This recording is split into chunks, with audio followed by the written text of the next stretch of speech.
Do you stop schooling in the summer?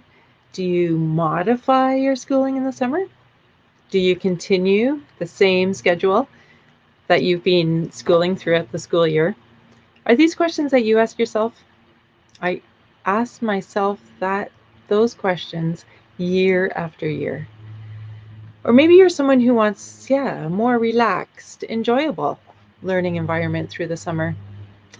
For some of us, we find the summers long, and maybe you're just looking for some summer activities that you can quickly go to when you're not quite sure what to do. You are in the right place. It's officially summer in the north, a time synonymous with relaxing, museum visits, heading to the beach, finding a lake or a river to hang out for the day. And we ask ourselves, do we continue homeschooling at our same schedule that we've been doing through from September till June? Or maybe we're looking for a more relaxed environment.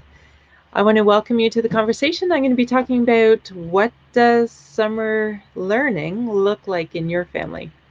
I'm Diana Rolston from Spark Homeschool Parent, and our summer learning kind of shifted gears. It was a more relaxed, enjoyable environment, and that's why I wanted to shift gears with my Facebook Lives also. You'll find that they're a little bit more relaxed, hopefully more enjoyable. Well, that's up to you, I guess.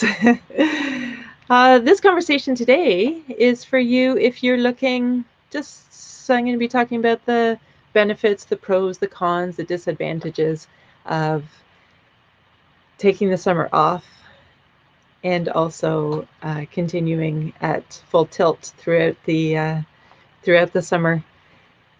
I'm also going to be talking about summer education options. Some of us have found different schooling options throughout the school year.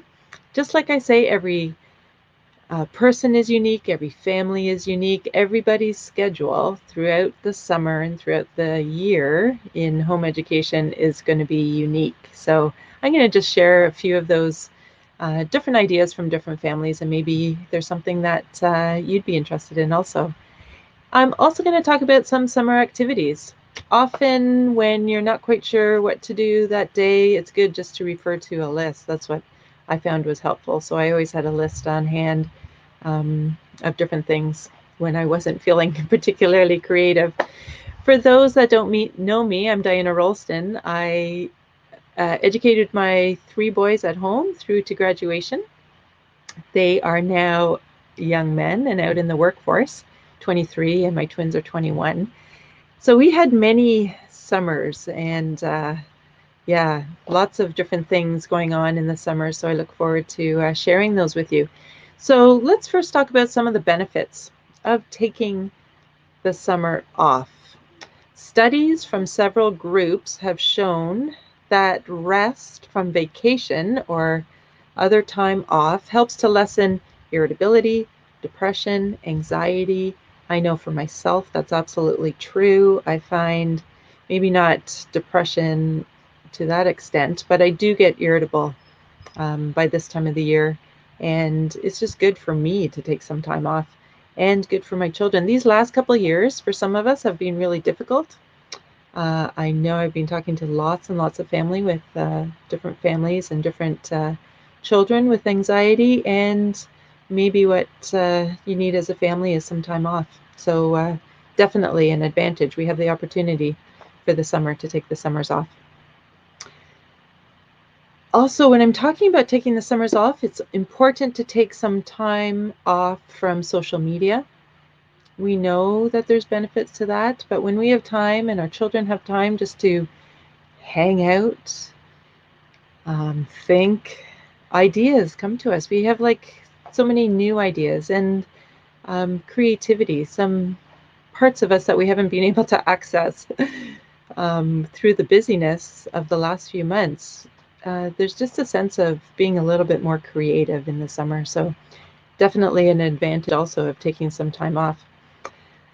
The summer is a great time for myself, I found, and I know for other people too, to take the summer off to maybe catch up on some of those things that you didn't get to through the school year. There was always, or always seemed to be, a museum exhibit that I never made time to go and explore. So the summer's a good time to do that. There was also cooking and baking. I always had the intentions of having my children give me a hand in the kitchen, but there's something about the busyness. It's really much easier and faster if I do it myself. But in the summer, when our days are a little bit more relaxed, that is the time when I would invite my children, usually just one at a time or two, to learn some cooking, to participate in the kitchen, to do some baking and benefit from that. So summers are a great time to be able to do that. I also found it, maybe you're the same, found it difficult to bring out the paints.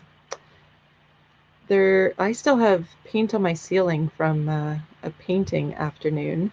So after that, I seldom brought out the paints, but the summer is a great time to be able to do that. Just a little bit more time, and you can bring them outside. You won't have paint on your walls and floors and ceilings like I did. When we were studying birds, I had in mind that I wanted to build birdhouses, and we never got to it.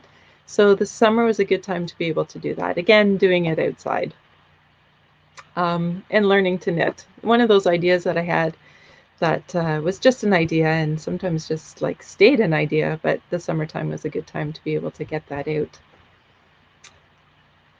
We all know that lots of our children's friends have the summer off, so in order to get together with them with more regularity and to visit family, it's just beneficial to take summers off. It's also a time when families traditionally go on vacation.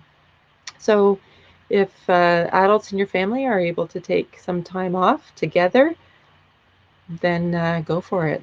Summer vacations are fantastic times for the family. Some of you may have children who go to summer camp. My kids did as they got a little bit older.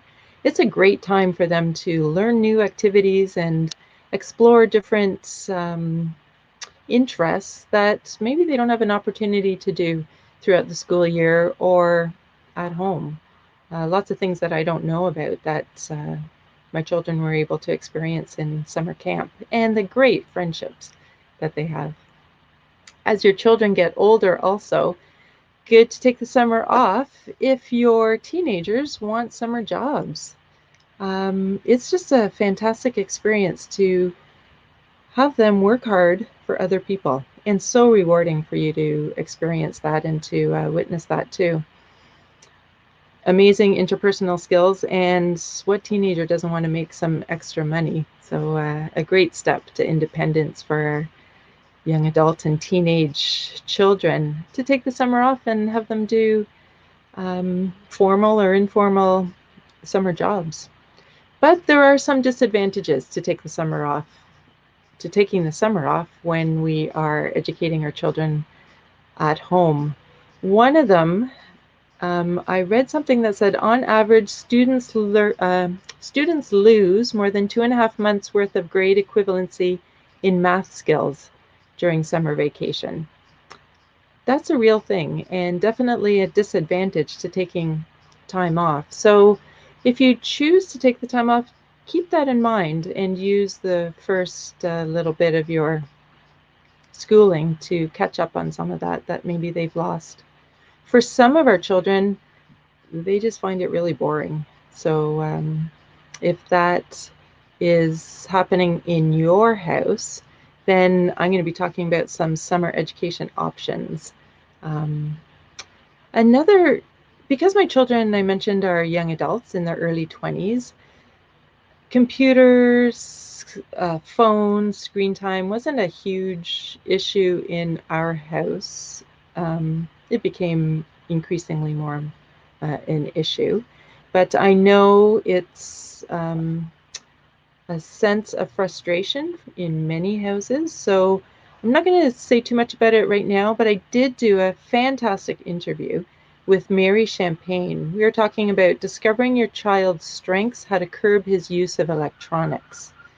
She just gave some wonderful advice, lots of resources on how to just regulate and open up those discussions with our children about electronic usage. And I just encourage you to take a look for that interview.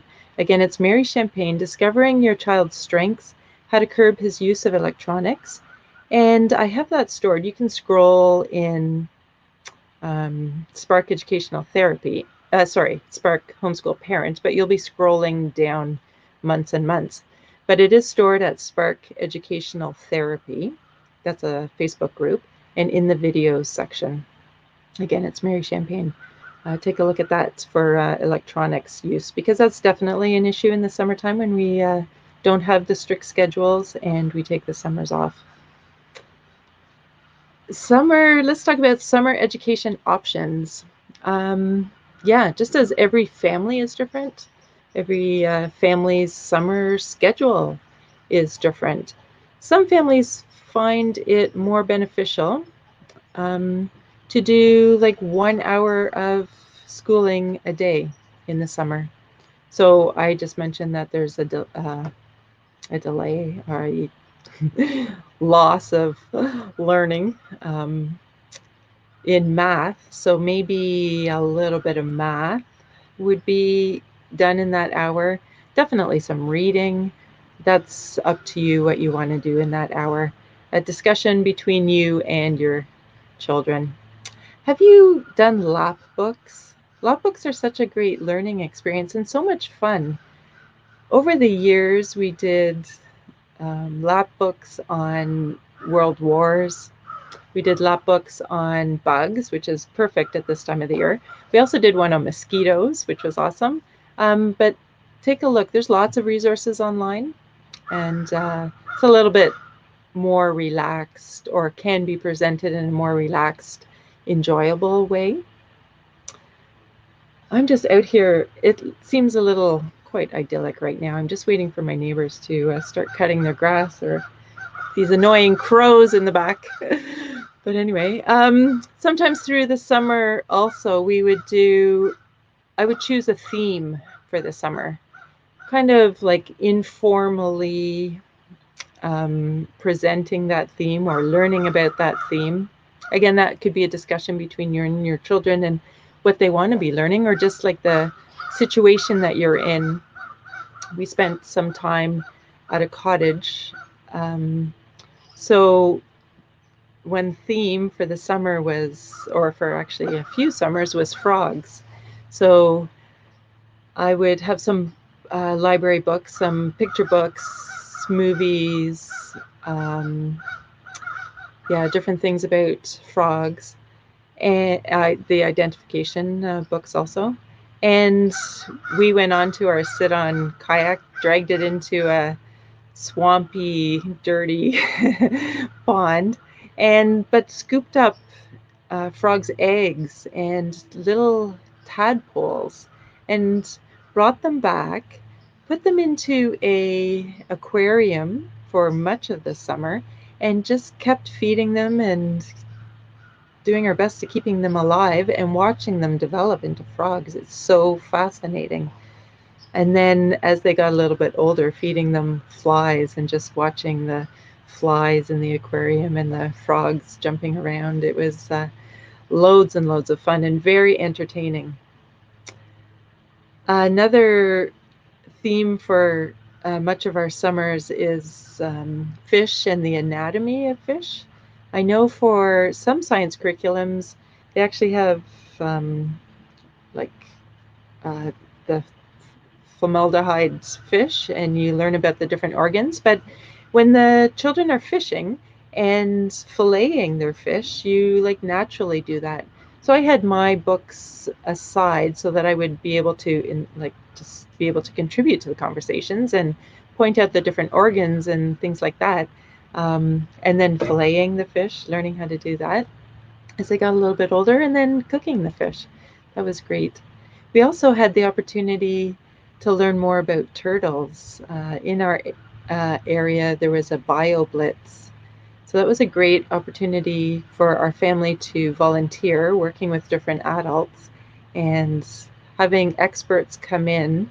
It was like a public event, but we had the inside because we were volunteering, communicating with volunteers who specialize in different areas of natural sciences, and we learned so much from them that summer. It was a great experience. The Toronto Zoo also had they were creating a turtle habitat for nesting turtles, and me and my boys volunteered to help in that. That was, they were the only children, so just interacting with other adults that had interest in turtles and lots of knowledge in turtles. That was a great experience.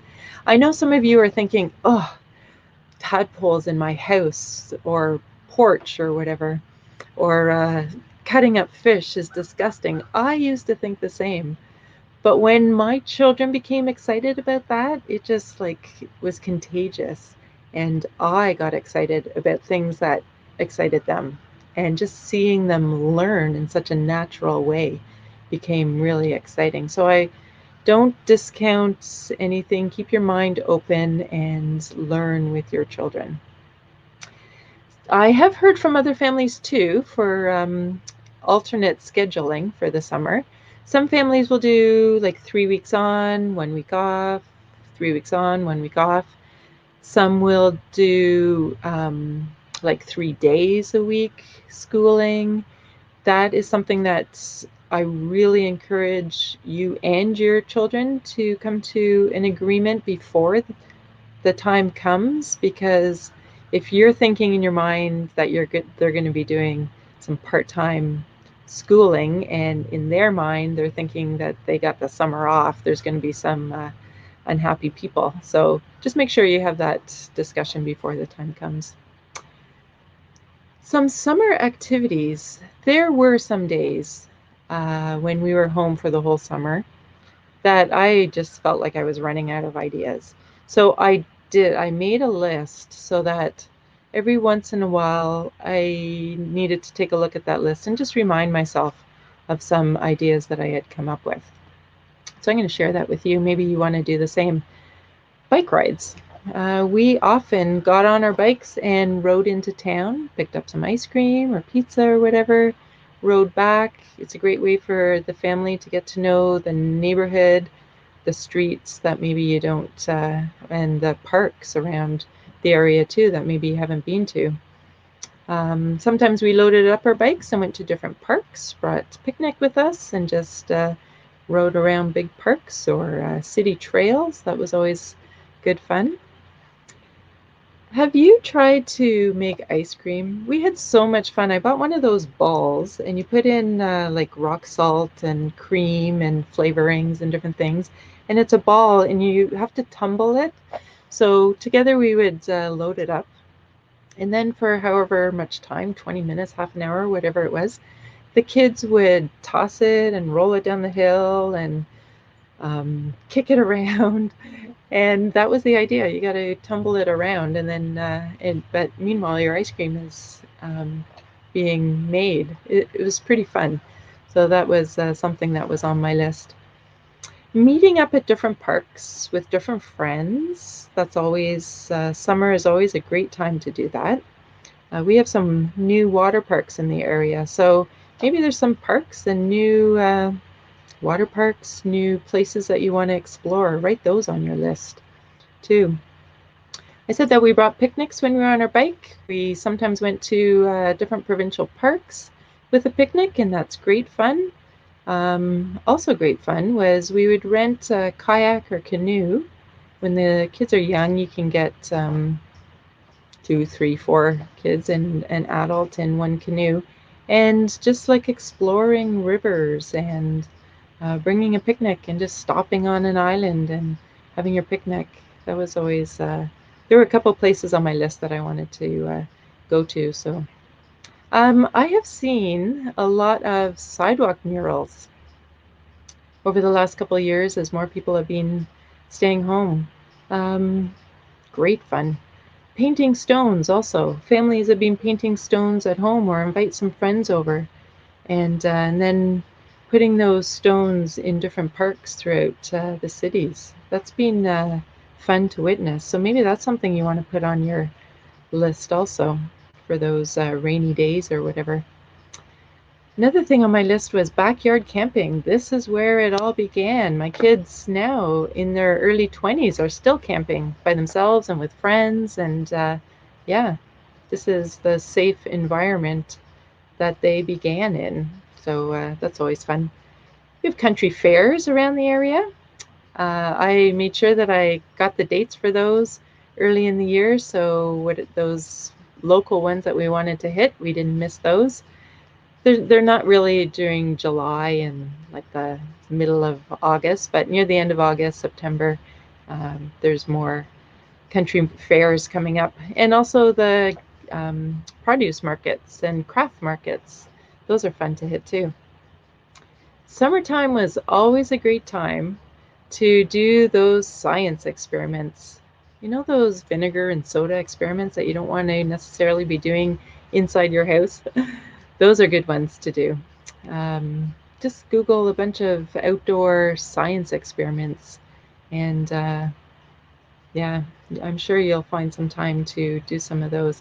From the vinegar soda, which was always great fun, my boys started doing the Mentos and Coke. I think it was kind of getting a little bit bigger explosion, bigger reaction. And then it was only a few months ago that I found like pieces of paper and plastic on my back porch. And I don't know what they're exploding now, but those science experiments continue to be going on in my house. Another great thing that's a fun thing I felt was really fun was I collected some old sacks, and we had some neighborhood kids over for sack races. We had some adults over a couple times too, which was great fun. Egg on spoon, water balloons. Those are like so much fun on hot days. Just thinking now we have just a small slope in the yard that we would put plastic and soap and water, and the kids would slide down that. That was great fun also. Um, oh, and then making boats and sending them down the rivers, things like that. But sometimes you just have to be reminded of different opportunities in the summer because we got summer brain and not always thinking. But there's some things for you to think about. And yeah, still nice and quiet, and the neighbors haven't started cutting their grass, so that's nice. I thank you for joining me, and just enjoy your summer with your children. Whether you're full time schooling, part time, relaxed, whatever your education environment looks like through the summer, just enjoy it. And time does go quickly. So take lots of pictures and get out and have fun together. This has been Spark Homeschool Parent. Thank you for joining me. I will be doing my relaxed and enjoyable Facebook Lives at different locations throughout the summer. So I'll be here again next Friday at 1 p.m. And remember that as homeschoolers, we can help our children find the spark that ignites their learning, and many times that happens through the relaxed, enjoyable education environment throughout the summer.